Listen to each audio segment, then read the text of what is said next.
tarde, pessoal. O meu grupo é composto por mim, por Carmen e por Carol. Então, nosso artigo ele tem como título Determinação do teor de ácido fosfórico em refrigerantes cola, Moraes 2015. Então, conforme a definição da Associação Brasileira das Indústrias de Refrigerante e de Bebidas Não Alcoólicas, os refrigerantes, em sua formulação básica, contêm o gás carbônico e não há presença de álcool e devem ser adoçados. Então, um dos principais componentes utilizados na manufatura de refrigerantes é o ácido fosfórico. E ele se apresenta sob a fórmula molecular H3PO4 e usado como acidulante, especialmente para intensificar o gosto ácido, né? Aquele gosto característico azedo dos alimentos. Então, o fósforo, ele é um ácido inorgânico e ele é bastante essencial em todas as formas de vida, porque ele desempenha um papel importante nas moléculas de DNA e de RNA. Por exemplo, o fosfato, ele desempenha um papel na via do transporte de energia, e temos os fosfolipídios, que eles compõem a estrutura da membrana da célula. Mas quando a gente fala assim de ácido fosfórico, tudo que é consumido em exagero causa malefícios à saúde e pode interferir, no caso aqui, na absorção no caso do cálcio pelos ossos, levando o excesso, né, de cálcio no sangue, e com isso levando à osteoporose dos ossos, e assim irá causar um acúmulo desse cálcio nos rins em forma de pedras. Então, por isso, a Anvisa, a Agência Nacional de Vigilância Sanitária, ela estabelece, através de uma legislação, um limite, que seria de 0,07% para a concentração desse aditivo. Então, o objetivo aqui com base no que a gente estava falando sobre excesso, né, de ácido fosfórico, trouxe, né, um objetivo esse trabalho em determinar, né, o teor desse ácido em refrigerantes do tipo cola, por meio da titulação potenciométrica, como já estabelecido pelo Anvisa. Então, no que se diz respeito ao refrigerante, ele possui uma composição que estabelece, através de padrões, né, de regulamentações industriais, que, por exemplo, a água, ele tem que constituir cerca de 88% do produto final, também a baixa alcalinidade, que são os carbonatos e os bicarbonatos, onde eles vão interagir com os ácidos orgânicos e, através disso, vai alterar o sabor do refrigerante. Os sulfatos e cloretos auxiliam na definição, do sabor. Os cloros e fenóis, o cloro ele vai dar o sabor característico, gostinho de remédio, e o fenol ele vai transferir um sabor típico. O açúcar, ele é o segundo ingrediente em quantidade, cerca de 11%, onde ele vai conferir o sabor adocicado do refrigerante. Também temos os concentrados, confere o sabor característico à bebida, e o acidulante, que ele vai regular a doçura do açúcar, vai realçar também um paladar e abaixar o pH da bebida. Como aqui no caso, os acidulantes empregados na manufatura de refrigerantes. Porque quando a gente vai escolher um acidulante, é importante frisar, né, na capacidade que esse acidulante tem em realçar o sabor em questão, no caso aqui do refrigerante. Por exemplo, aqui a gente vai ter o ácido cítrico, ele é obtido de um micro-organismo e ele vai transformar diretamente a glicose em ácido. A gente aqui depois tem o ácido fosfórico, que é em questão, ele vai, principalmente nos refrigerantes de tipo cola, trazer a acidez, e o ácido tartárico, que ele é usado, né, principalmente nos refrigerantes do tipo do sabor de uva, por ele ter esse seu componente natural. Boa tarde, pessoal. Então, iremos dar continuidade ao trabalho, agora abordando sobre materiais utilizados na análise. Dentro desses materiais, temos as amostras, equipamentos, reagentes e soluções e vidrarias e acessórios. Nas amostras, foram utilizadas 4 tipos diferentes de refrigerantes tipo cola, fazendo uso de 2 lotes diferentes de cada, sendo estes de marcas mais caras, de preço médio e mais baratas também. Foram obtidos em supermercado da cidade de Campina Grande e da cidade de Cuité, na Paraíba. Entre os equipamentos, temos aí a balança, o pH-metro, o banho de ultrassom, o afitador, a barra magnética, o famoso peixinho, e ganchos. Entre os reagentes e soluções, podemos destacar a solução de ácido sulfúrico, solução de fenolftaleína, solução padronizada de hidróxido de sódio, a água destilada, inclusive o refrigerante, né, os refrigerantes do tipo cola, e soluções tampões. Das vidraçarias, temos becks, proveta, espátula, entre outros. Pode passar, por gentileza.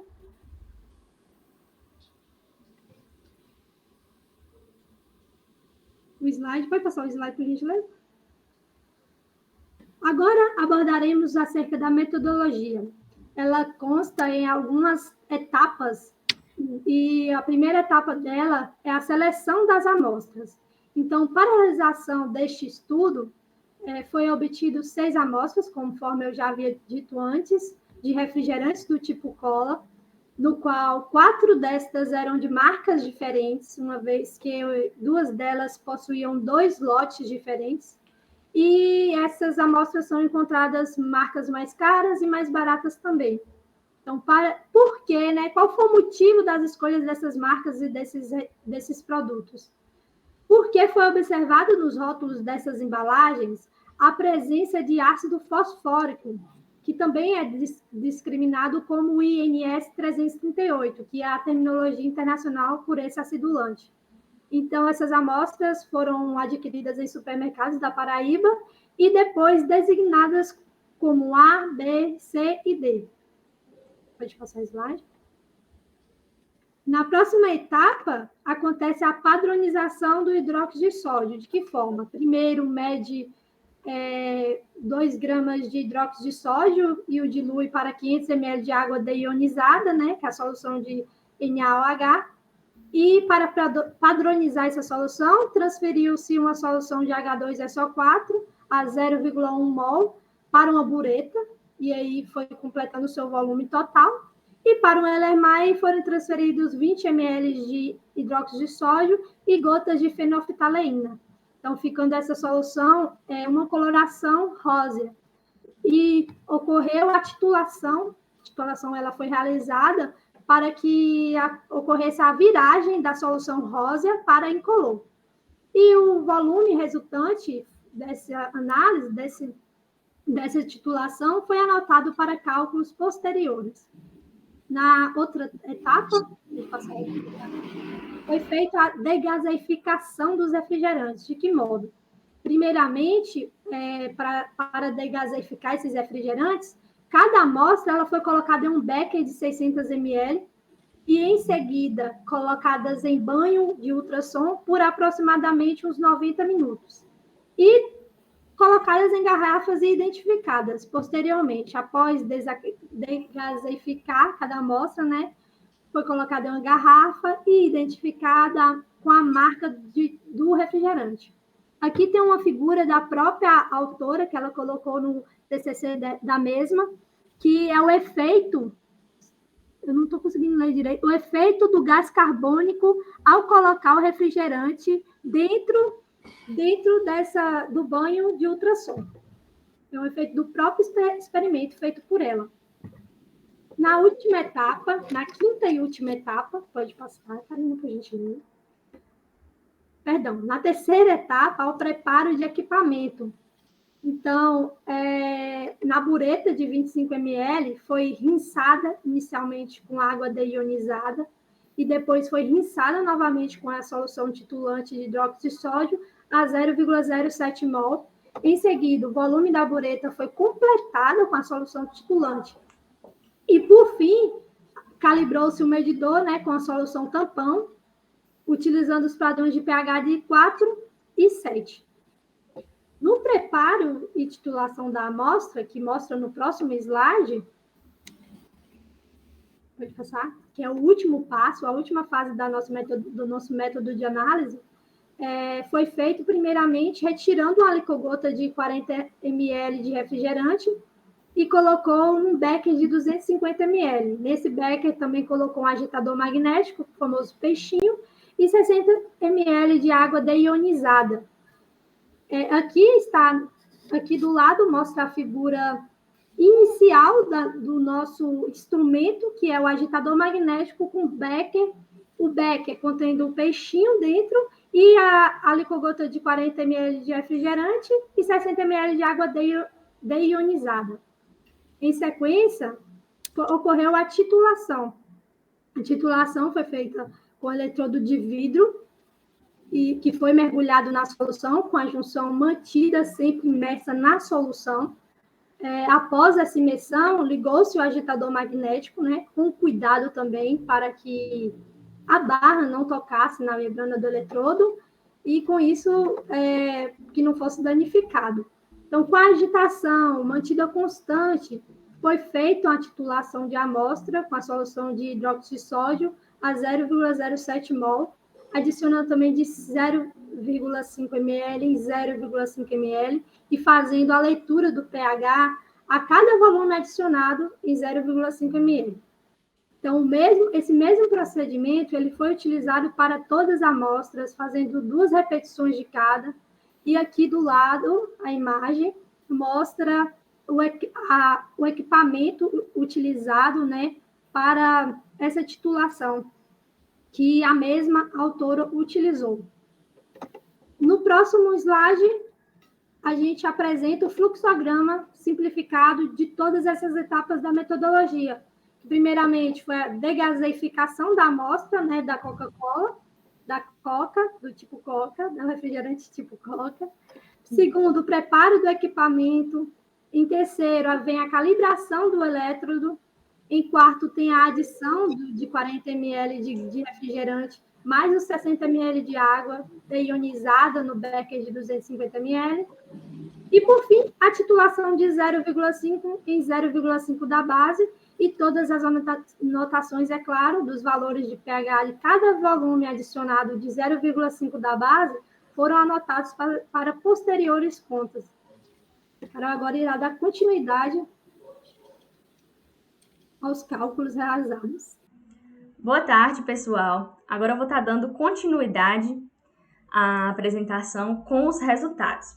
Então, a potenciometria, ela baseia-se na medida do potencial de células eletroquímicas sem o consumo apreciável de corrente. Então, o trabalho, ele utilizou o método da potenciometria através da titulação, no qual, foi utilizado os eletrodos em conjunto, que é o eletrodo indicador e o eletrodo de referência, imersos em uma solução para a obtenção do pH. Nessa pesquisa, é importante a gente enfatizar que o ácido fosfórico, que é o ácido estudado, ele é um ácido poliprótico, ou seja, ele tem a capacidade de doar mais de um próton na reação. Então, nessa reação de titulação, nós vamos ter um titulante e um titulado, onde o titulante vai ser o hidróxido de sódio, como já foi citado na metodologia. Portanto, quando o hidróxido de sódio entrar em contato com o ácido fosfórico, nós vamos ter uma reação de neutralização. E sendo esse um ácido poliprótico, ele vai estar gerando, né, uma reação aqui de várias fases. E isso vai gerar uma consequência. Qual é essa consequência? Que nós vamos ter diferentes pontos de equivalência ao estar analisando essa titulação. Pode passar, por favor, Karina.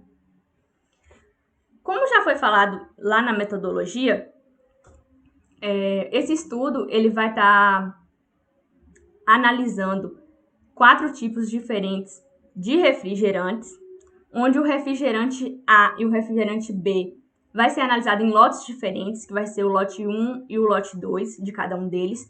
Então, no total, nós vamos ter 6 análises diferentes. Aqui, eu trouxe a análise do refrigerante A1 para vocês observarem. Aqui, nós temos os dados, né, obtidos com a titulação, onde a gente tem o volume do hidróxido de sódio, o pH, temos a curva de titulação potenciométrica do refrigerante A1, que foi obtida, onde a gente pode observar aqui o ponto de virada, né, que foi em 2 ml. E esses dados vai proporcionar para a gente o cálculo, né, da concentração do ácido fosfórico no refrigerante A1.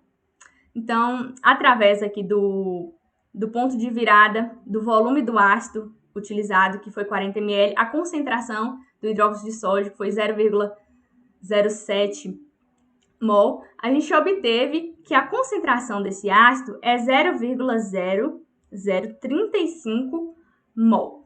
E isso foi feito para todas os 6 tipos de refrigerante. Pode passar, por favor, Karina.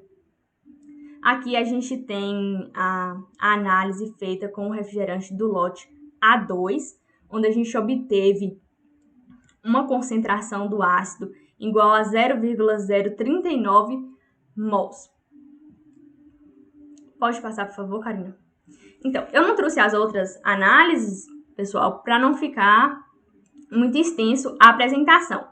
Mas esse gráfico aqui, ele vai mostrar, né? A gente tem aqui a concentração de todas as amostras analisadas. A gente tem a média entre elas, porque elas foram realizadas em duplicata. A gente tem um desvio padrão e a gente tem o coeficiente de variância. Então, como a Karina falou no início, de acordo, né, com a legislação vigente lá da Anvisa,